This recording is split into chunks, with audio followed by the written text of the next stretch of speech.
The Intuitive Wellness Cafe podcast is hosted by me, intuitive eating wellness coach Deanna Kozarov. My mission is to show women that health and wellness can be achieved without the pursuit of weight loss, counting calories, and spending hours in the gym punishing yourself. I am taking back health and wellness from diet culture and showing women that they don't have to succumb to diet culture standards to feel good in their body and find joy in life. I'll be coming on the podcast to talk about a variety of topics that will help you on your journey to food freedom, movement, and how to care for your body and life. It is my hope that by having this podcast, you will have the mental and emotional space freed up to enjoy life instead of constantly worrying and stressing over food and exercise, and live the life that you deserve. Let's get started.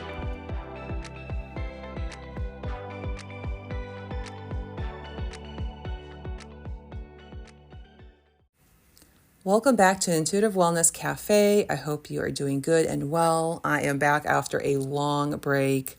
I was going to start season 2 in January, but towards the end of December, like around Christmas and New Year's, my whole house got hit with the flu.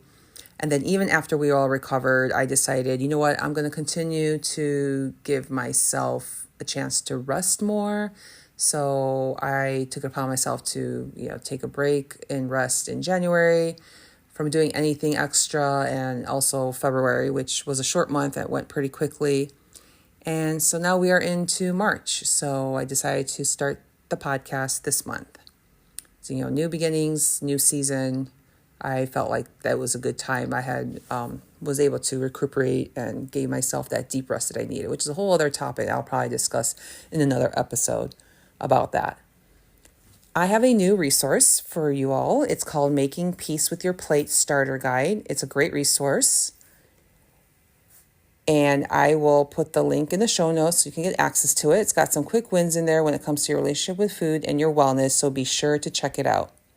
So today's topic is about not dieting versus intuitive eating and what is the difference. So intuitive eating is an up and down journey. It's not linear. It's not a step-by-step process. Even Evelyn Chirola and Elise Resch, who spearheaded this concept, states this in their book.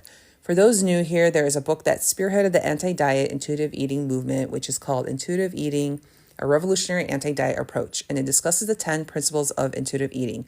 For some, this might not be new, but as I said, there are 10 principles of intuitive eating, which I'm going to share here right now. So the first principle is reject the diet mentality. Principle 2 is honor your hunger. Principle 3, make peace with food.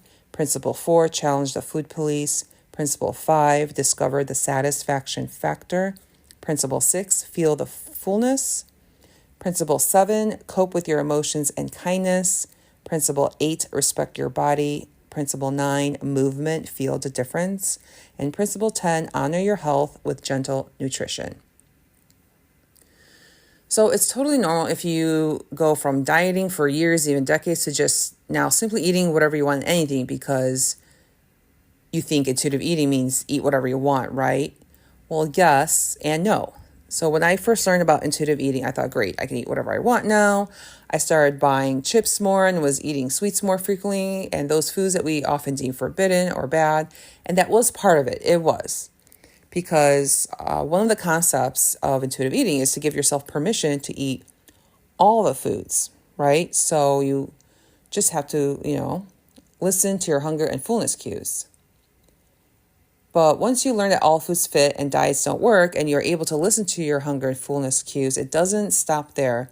But what I can say to this is that at the beginning, it might be a little messy and imperfect and not so perfect, and that is okay.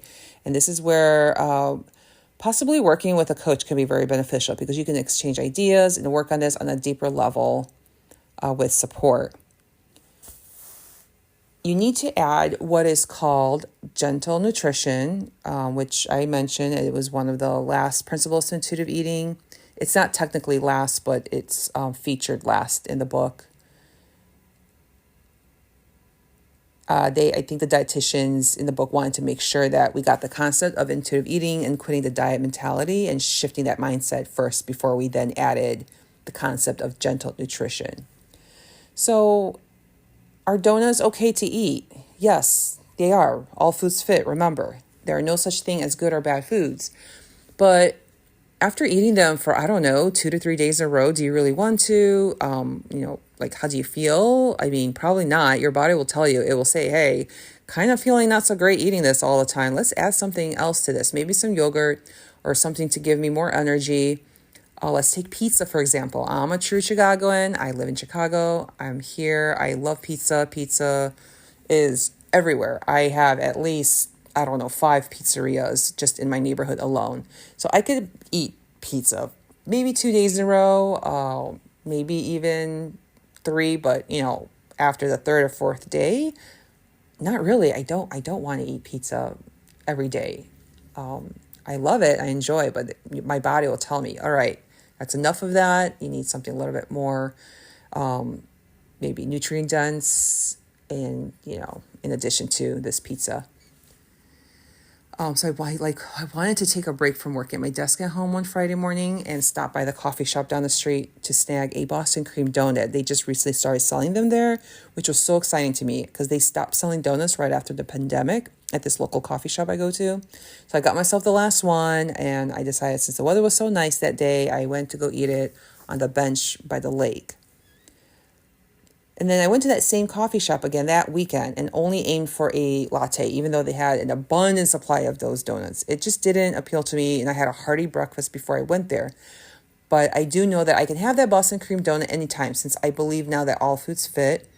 But I wanted to make sure I incorporated something a little bit more nutrient dense to power through my projects for the day. So that would be an example of intuitive eating, like just being intuitive of like what your body needs for that day. And you're not perpetuating diet culture if your body's telling you it wants a salad or to lay off the donuts for a few days. Your body is always communicating with you, so listen to that. And yes, this takes practice.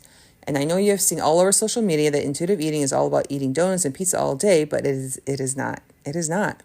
I don't think foods that are more nutrient dense is talked about enough. And it could be that coaches don't want to come off as co-opting into diet culture. It's like a delicate balance.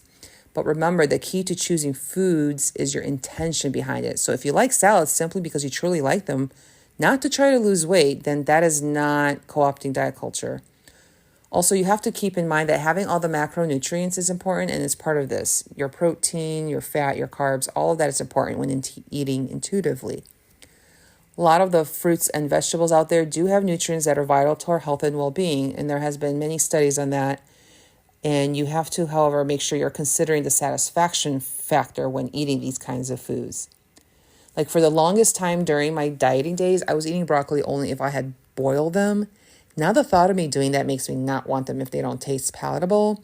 So now I enjoy eating them roasted with some spices, or like carrots with some kind of like a dressing, like ranch dressing. But it's totally normal to go from one extreme to another when trying to stop dieting at the beginning and ridding yourself of that diet mentality.